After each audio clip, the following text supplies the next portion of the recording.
You are live, okay? Assalamualaikum. Assalamualaikum. Dah live tak? Kejap nak check. Sudah kot. Tengah. Okay dah. Dah masuk dah. Okay, hai. Assalamualaikum. Saya Dr. Afidah. Dan sahabat saya, Dr. Afidah Khalid. Afidah Khalid. Saya Dr. Afidah. Saya Dr. Saya confused. Tengah-tengah tune tu. Ingatkan saya bersama Dr. Afidah. Saya Dr. Jai. Dr. Nujai. Afidah Khalid. Okay. Hari ni kita sambunglah topik kita untuk daripada last week lah. Okay, kami daripada Kedina Hijrah di Bandar Puteri Bangi. So hari ni kita apa Jai? Topik kita adalah dermatitis. Kita buat simple sahaja. Rasanya kita ulang-ulang benda yang sama saja. Cumanya kali ni topik dermatitis ni lebih khusus lah. Lebih khusus. So kita record balik lah. So arahan boleh jadi pada kulit ya. Kejap kita share ya. Kita share screen sebentar. Application window. Alamak sekejap.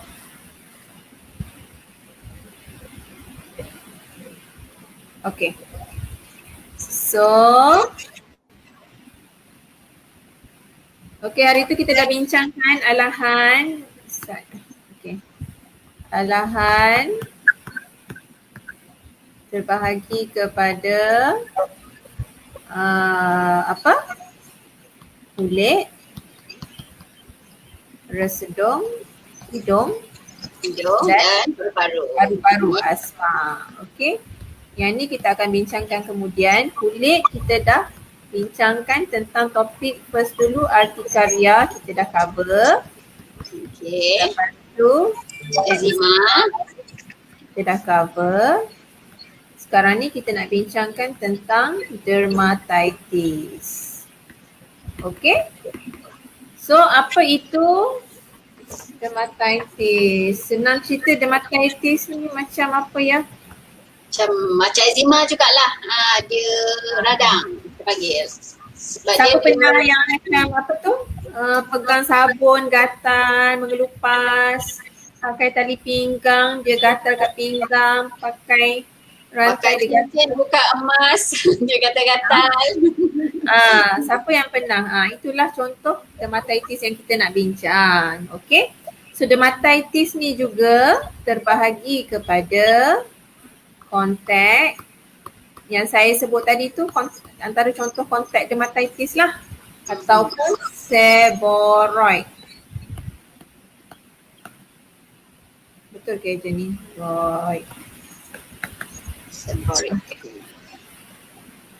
Seborrhoid ataupun kontak. Kontak ni terbahagi kepada dua, sama ada irritant ataupun alergi. Okay. Nampak ya? Alright. So, siapa yang ada masalah ni? Boleh share lah ya, siapa yang ada masalah ni. Okay. So, kita tengok kepada dermatitis ni sahaja. Apa itu dermatitis, Fida? Dermatitis tu adalah radang ya pada kulit. Tis tu adalah radang, derma tu adalah kulit lah. So radang pada kulit. So dia lebih kurang samalah dengan eczema. Cuma kali ni kita akan fokus more untuk kontak lah dengan seborrhoid. Okay. So kontak ni maksudnya segala benda yang kontak dengan kulit ni akan menyebabkan radang. So sebab apa dia radang? Sebab bila benda ni kena pada kita punya kulit, dia akan menyebabkan kerosakan lah pada lapisan luar kulit ni. So sebab tu dia akan jadi radang lah. Tapi antara irritant dengan allergic ni, kita bagi dulu sebab irritant ni macam first time lah. First time kita kena benda tu kena sabun tu ke apa-apa, dia akan jadi radang. Tapi allergic ni maksudnya benda tu berulang. Banyak-banyak kali benda tu berulang. Sebab tu kita bagi dia allergy lah, benda tu dah jadi satu allergen lah. So okay, nak tengok ni contoh.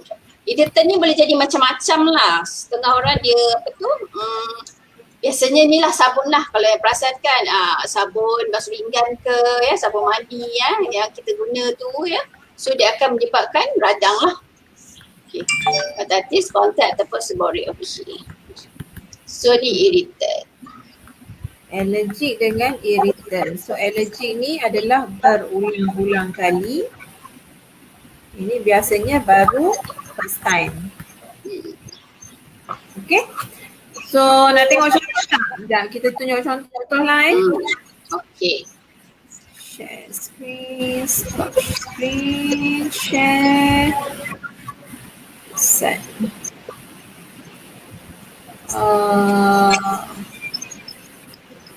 Okay, sekejap Masuk pula.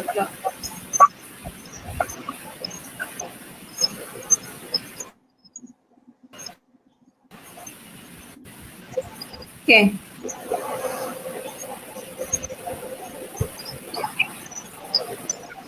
Okay. Ni contoh Sekejap.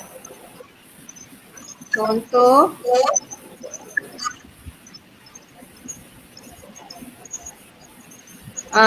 Inilah.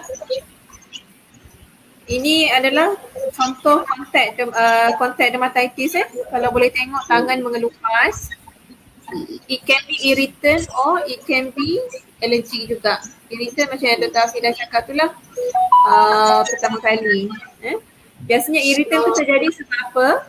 Sebab bahan yang terkena kulit kita tu terlampau kuat, strong. Sampai dia menghakis lapisan lembapan luar kulit kita. Contoh macam Clorox, deterjen, bahan-bahan kimia, bahan-bahan chemical, bahan-bahan cucian lah kebiasaannya. Lebih kepada irritant. Kalau kalau allergic, contact dermatitis, bahan tu sendiri adalah sensitif dengan kita punya kulit. Tak semestinya deterjen, benda-benda lain pun kita boleh sensitif. Macam kita sebut tadi, kalau getah ke, nikel ke, copper ke, tali pinggang ke, dia akan berlaku alahan dekat tempat yang bersentuhan dengan kulit kita. Makeup, eyeshadow, apa lagi? Celak, sunblock. Benda tu kalau kita alah kepada bahan kimia dalam tu, dia akan berlaku tindak balas alahan. Ada lagi tak gambar? Ni pun salah satu contoh contact dermatitis pada tangan. Okay? So, yang paling kerap kita jumpa ni sejak PKP, sejak COVID ni adalah ni alkohol, hand rub. Hand sanitizer. Hand sanitizer kan dia ada guna alkohol. So banyak yang kita jumpa macam tu lah. So dia memang dekat tangan je, tempat lain dia tak ada. Memang tangan je dia akan jadi macam tu. Okay, so tu contact dermatitis. Alright. Irritant dengan allergic. Satu lagi adalah seborrheic dermatitis. Okay, seborrheic dermatitis ni ikutkan dia bukanlah alahan kulit. Bukan pure alahan lah. Cumanya kita nak cakap orang yang ada genetik alahan ni dia senang kena lah. Okay, dia adalah radang pada kulit yang disebabkan oleh lebihan sebum ataupun minyak. Okay, boleh berlaku dekat area-area yang banyak sebum dengan minyak ni. Contoh macam dekat kulit kepala, banyak hair follicle kan. Kulit kepala, celah-celah ni, nasolabial fold kita, banyak sebum. Belakang telinga, kat tepi-tepi sini. Kening, yes. Lapisan minyak. Yang perasakan yang muka kita kerap berminyak, kawasan yang berminyak tu, itu yang dia akan senang kenalah seborrheic dermatitis ni. Dan biasa berlaku untuk di kalangan bayi bawah 3 bulan. Kalau perasan kepala dia akan berkeruping, nanti kita tunjuk gambar kulit kepala berkeruping. Dan juga remaja. Remaja kan dia tengah hormon kan, tengah hormon spurt muka berminyak. Excess lebihan minyak sebum tu menyebabkan dia develop seborrheic dermatitis. Kalau adult, orang tua, biasanya seborrheic dermatitis ni disertai dengan jangkitan fungus kulat. Ada kulit kepala tu yang kita panggil kelomomo, dandruff. Dia akan kegatalan, so kulat ni kita panggil malassezia, yeast. Dia akan lebihan ketumbuhan kulat tu pada kulit kepala disebabkan oleh lebihan sebum tu juga.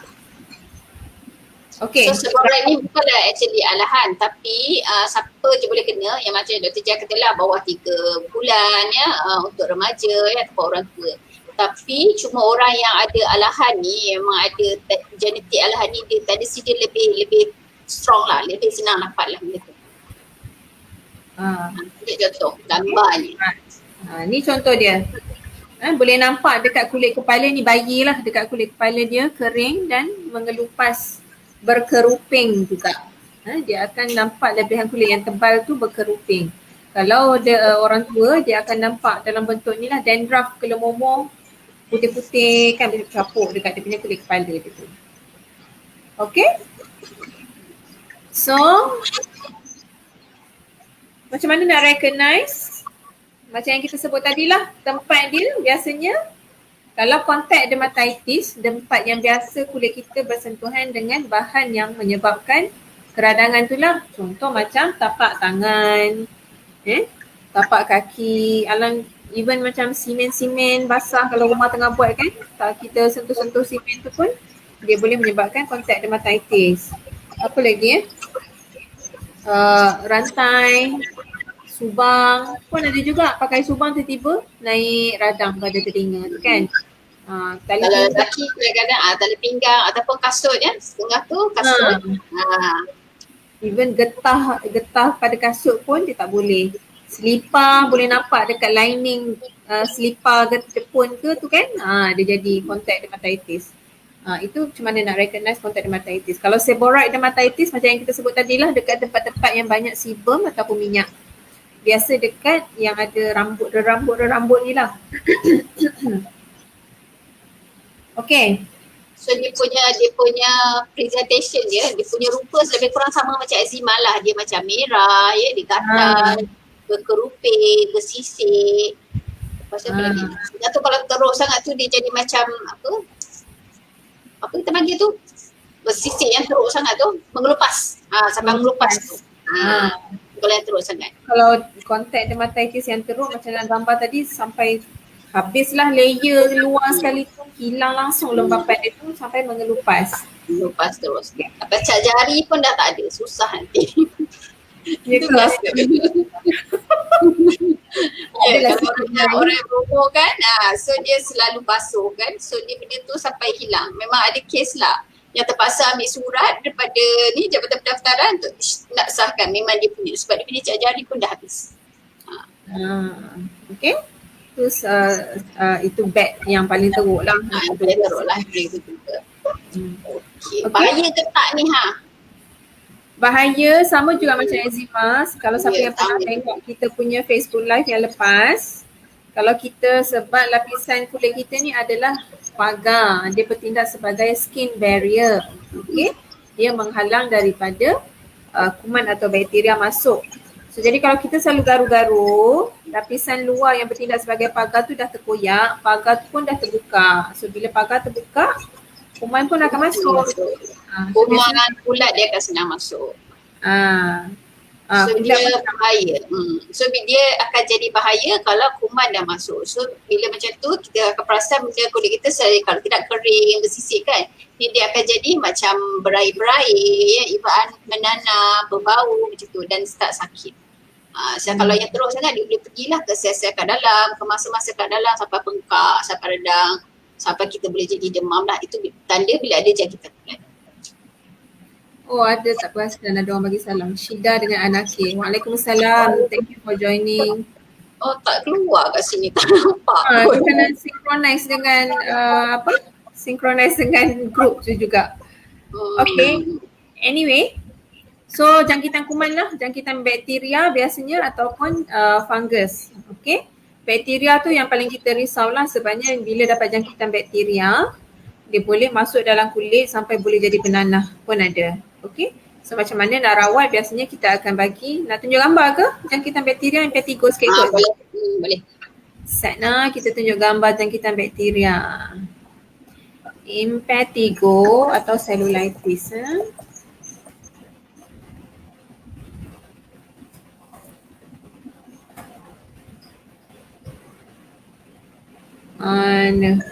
Ni teruk sangat lah ni, bullous impetigo ni. Sekejap, kena sharing. Sharing screen share. application window. Kali kedua kita guna Siyat. So masih lagi lebih bagus lah daripada last week ya. Okay. So nampak tak? Itulah contoh-contoh ini yang dah bernanah lah. Ini dah teruk sangat dah ni. Ni pun sama juga Impetigo. Ini biasa kita jumpa. Ni nampak tak dia dah berkeruping-keruping ni, berkuning-kuning ni, kita panggil honey crusted. Honey crusted tu maksudnya dia dah bernanah lah tu. Okay, ni semua biasa untuk orang yang dapat contact dermatitis. Bila dia menggaru, kulit tu mengelupas, tangan kotor, bakteria masuk. So bakteria masuk, dia akan berkoloni di dalam and then kuman tu akan merebak lah. So bila jadi macam ni, biasanya memang kena antibiotik lah. Kalau tak teruk sangat, antibiotik tu biasanya kita bagi antibiotik sapu saja. Tapi kalau yang sampai demam, satu badan pun dah rasa tak sedap, itu memang kena antibiotik makan lah. Okay? Alright. Faham ya? Itu how severe it can be lah. Otherwise kalau yang tak teruk sangat, biasanya just control dengan rawatan. Okay, rawatannya macam mana Fida?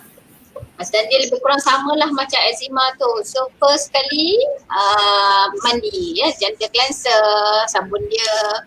Lepas tu yang kedua tu kita try elak lah kalau kita tahu benda tu yang kita alergi ya, benda tu mula akan irritate, kita akan elakkan daripada guna tu. Okay, kalau try tertikir mana-mana ya, sunblock ke sunscreen mana-mana memang kita akan naik, lepas tu kita akan try avoid. Tapi setengah orang dia tak tahu tu je yang dia alergi benda ni, dia alergi benda ni kan. So biasanya kalau macam tu kita suggest buat ni lah patch test ataupun allergic test lah kita panggil. Sama ada skin prick ya ataupun patch test. Ada tak contoh? Akan dia tanya benda pula ni. So maksudnya basically kita ambil bahan-bahan yang kita suspect ataupun yang common menyebabkan irritant atau allergic, kita letak dekat kulit ni, biasanya doktor akan buat lah. So dia akan tunggu masa, lepas tu ada tak naik, berapa dia akan ukur, berapa dia naik, apa bengkak ke pintat-pintat tu lah kan, gergata tu dia akan tengok. Patch test. Tapi ni yang kat mana ni? Skin prick test sana.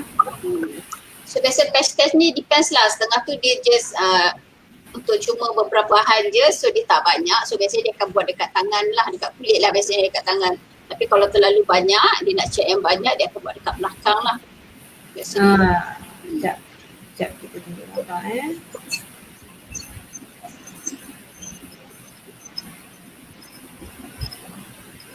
macam tu lah. Dia akan prick. Ni macam contoh kucing, anjing, sheep wool. Macam mana dia buat ni dia akan macam ni lah. Dia akan contoh macam bahan kimia dia akan, ataupun makanan ke kacang dia akan prick dekat kita punya kulit. Lepas tu kita akan nampak lah dia akan timbul macam tu. Dia ada measurement dia ada ukuran dia. Kalau lebih dari beberapa sentimeter tu yang memenuhi kriteria alahan, so maksudnya kita alah dengan benda tu lah. Itu contoh skin prick test. Kalau yang kalau yang allergic test yang lebih khusus, dia ambil darah kita betul. Dia ambil darah kita, dia akan test kita alahan terhadap bahan apa. Contoh bahan kimia, macam kalau kita tak tahu deterjen ataupun bahan-bahan basuh ni, bahan-bahan basuhan, bahan sabun ni tak sama dengan sabun yang lain. So kadang-kadang dia lebih spesifik. Doktor akan check yang paling common, contoh macam formaldehyde. Bila dia orang buat allergic test, nampak kita alahan kepada bahan kimia formaldehyde. So kita tahulah kalau ada deterjen yang ada kandungan formaldehyde tu, kita kena elak lah. So allergic test adalah bagus untuk bagi tahu kita alah kepada apa. Jadi dari segi rawatan memang kita boleh pakai gentle cleanser, pakai pelembap moisturizer, pakai cream steroid, tapi untuk mengelakkan daripada alahan ataupun keradangan tu berlaku berulang-ulang kali, maka bila kita buat allergic test, kita tahulah apa yang kita perlu elak. So kalau ada sabun tu, kita tahu bahan kimia dalam tu adalah something yang kita alah, dan kita terpaksa tukar sabun lain lah. avoidance punya approach. Kita mengelakkan diri daripada terdedah dengan bahan yang menyebabkan keradangan. So, perawatan yang lain macam yang Dr. Afidah cakap lah, gentle cleanser, sabun khas, pelembab, kena selalu sapu, krim steroid kalau radang terlampau teruk. Krim steroid pun sapu macam yang kita cakap masa topik eczema yang lepas, sapu nipis-nipis saja 2 kali sehari untuk 1 atau 2 minggu. Lepas tu teruskan dengan pelembab sahaja. Steroid tak perlu sapu tebal-tebal, lama-lama tak perlu sebab steroid tu sendiri boleh menipiskan kulit. So kalau dah macam merah-merah tu kan dah okey, so steroid tu kita boleh stopkan saja guna pelembab dengan cleanser macam biasa. Tapi katalah kita guna steroid tu tak improve juga, tak berair, makin teruk, kita kot macam kita cakap tadi lah, dia lebih pada jangkitan kuman dah ada dekat situ. So biasanya doktor akan bagi antibiotik sapulah kalau tak teruk. Tapi kalau macam banyak sangat atau kita dah start macam nak demam semua tu, doktor akan bagi antibiotik makan. Okay, steroid pun sama. Steroid sapu dahulu. Kalau yang teruk sangat kegatalan, dah sapu steroid tapi lambat sangat dia nak respon, dan mungkin juga doktor akan consider bagi steroid yang makan. Steroid yang makan kalau untuk budak kecil dia ada calculation dose dia. Kalau orang tua biasanya 6 tablet 1 kali sehari untuk 3 hari. 6 tablet tu standard dose, 1 tablet tu 5 mg. So roughly dalam 30 mg. Okay. Kalau seborrheic management dia shampoo khas. Tadi kita cakap pasal kontak je. Ya Allah ya Rabbi. Seborrheic. Yes, seborrheic dermatitis. Kita cakap tadi kalau baby keruping pada kulit dia. Kalau orang yang dah tua, remaja, biasanya dia akan datang dengan kelomomo kan. So sama juga gentle cleanser, gentle shampoo. Actually kalau untuk baby tak susah pun. Pelembab tu kita boleh jadikan sebagai shampoo tu sekali. Macam contoh gentle cleanser Cetaphil kan. Cetaphil, Sebamed, Aqueous. Cetaphil tu kita boleh pakai sebagai shampoo dia sekali satu badan. Dan lepas dah mandi, dekat keruping-keruping kepala dia tu, masa kita shampoo kita tenyih-tenyih sikit. Tenyih-tenyih bagi sel-sel kulit yang dah mati tu terkeluar. Kan? Sebab pada saatnya tahu setengah seborrheic ni kalau baby tu tengok credit cap lah kita panggil, memang banyak sangat tahu. Jangan kita expect dalam sehari atau 2 hari tu dia hilang. Setengah orang dia akan korek sampai berdarah datang jumpa doktor berdarah dan infected lagi jadi masalah. Okay. So dia kena sabar. So biasa kita tenyih-tenyih je macam tu, lepas tu nanti esoknya bila mandi kita try buat lagi. Slow, dia memang ni lah. Setengah orang siap ni korek keruping dia macam tu kan, just shock lah pula kan keruping dia. So itulah, mandi dengan sabun gentle, lepas dah mandi top up lagi dengan moisturizer, sapu pelembab dekat kepala tu tak apa. Kita orang tua memanglah kita mana sapu pelembab pada kepala kan. Kalau orang tua biasanya dia kena moisturizer kan. Setengah orang apa yang dibuat lah sama doktor yang senior dia advise, kita bubur dulu pelembab kan dekat rambut dia tu kan, biar dia macam kempang sikit, kita try sikat lah sikit-sikit mana keluar. Lepas tu mandi macam biasa, guna moisturizer macam Dr. Jaya cakap lah macam tu sampai keluar. Dia ambil masa lah. Kalau baby yang botak senang lah, sebab bila you sapu moisturizer, kadang-kadang you boleh tenyih-tenyih dengan kain sikit kan, mana-mana sel yang dah mati tu, kulit yang dah mati tu, you just squeeze je. Lepas baby. Ini yang baby tau, yang ada kelimumum. Yang orang tua biasanya kita akan advise cari shampoo anti-fungus lah. Shampoo anti-fungus contoh macam ketoconazole shampoo, Nizoral shampoo, Selsun tu pun boleh juga, tapi Selsun tu doesn't my experience lah tak menyelesaikan masalah. So biasanya memang kena anti-fungal tu jugalah. Dan benda tu takkan hilang lah baik sepenuhnya, sebab memang kelenjar kita kan, memang kulit kita berminyak kuasa tu. So mungkin dia akan try improve sikit lah. Nanti later kalau kita macam tak berapa shampoo tu dia akan ada lah. Seorang dia ingat dia pakai tu terus baik. Tak. So itu memang diri kita sendiri. Sama macam eczema. Kalau dia flare up, kita akan pakai pelembab, pakai steroid. Tapi kena buat amalan lah. Moisturizer tu makin buat amalan. stress management. Kalau you all stress, memang banyak benda. So kena control lah cara mengatasi stres tu. Antara pencetus-pencetus kenapa dia flare up, dia jadi sebab kita tak boleh cure, kita boleh control the symptom. Cara control the symptom, kita kena make sure kulit kita tak selalu macam berminyak, kena selalu shampoo, kena selalu bersihkan, dan stress management. Sebab bila kita stress, pengeluaran sebum pun jadi hewanya, lepas tu radang tu jadi lebih sensitif, naiklah segala kelemumur. Macam tu. Okay? Okay, so kita dah sentuh kontak dermatitis dengan seborrheic dermatitis. Alright, so habislah topik-topik berkaitan dengan kulit So apa-apa yang share nak tanya yang tak sempat jam malam ni, nak minggu kan, cuti sekolah pula tu. Okay, tak apa, nanti boleh tengok kita yang recorded punya ya, ataupun boleh tanya soalan nanti. Okay, boleh tanya soalan di ruangan komen. InsyaAllah kita cuba jawab mana yang boleh lah. Okay, boleh faham ya? Hari ni sekejap saja sebab rasanya kita ulang-ulang benda yang sama je kan. You all pun mesti dah tahu dah. Okay, itu saja. Fida ada nak tambah apa-apa? Tak ada. So next week kita nak pergi apa? Nak sambung tentang hidung. Tentang rasdung. Rasdung. Ke ada nak topik lain ke? Ke nak habiskan terus pasalahan terus? Esok kita combine teruslah rasdung dengan asma. Wow, asma tu banyak lah. Banyak asma banyak. Sambung terus rasdung. Kita sama, kita cerita pasal rasdung. Tak, nanti kita next week kita cakap pasal rasdung, and then the other week tu kita cakap pasal asma lah. Rasdung tu mungkin pendek je lah kot. Rasdung tu simple je. Bukanlah simple, maksudnya tak complicated as asma. Asma tu panjang. Okay. Alright. Itu saja. Selamat menikmati hari minggu anda. Terima kasih menonton. Okay.